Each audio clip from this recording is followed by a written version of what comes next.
Hurmatli do'stlar, bizning bugungi Nava programmamizga tanilgan shoir, adabiyot san'at tadqiqotchisi, adabiy tarjimon Emin Ahmadi apandi bilan Şinjan Muqam Ansamblining muavin boshlig'i, davlatlik birindarlik muzikant Davud Mahmud apandi takliflik mehmon sifatida qatnashdi. sizlarni qizg'in qarshi olamiz. Bir kishi bir donadan dunyo nima uchun go'zal deb so'rabdi. Dana dunyoning go'zalligi hayotda jafo bilan rohatning qo'sh kezakligi bilan go'zal deb javob beribdi.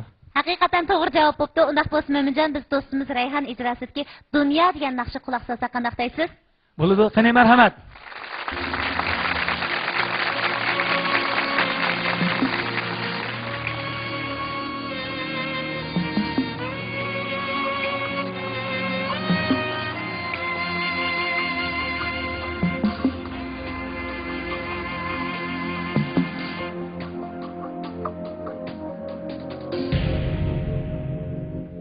Dünyaga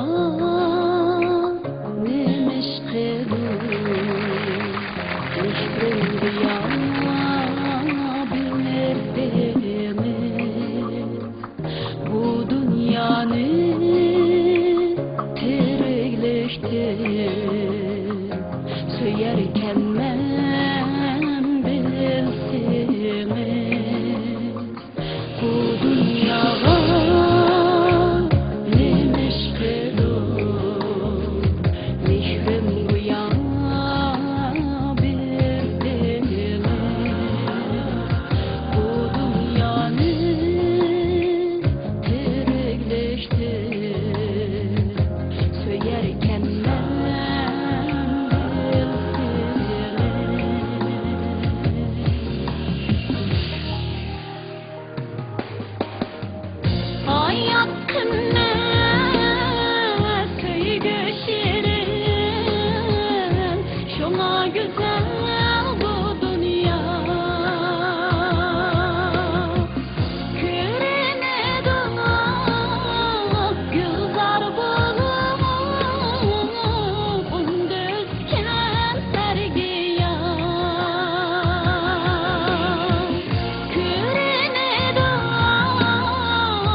jafo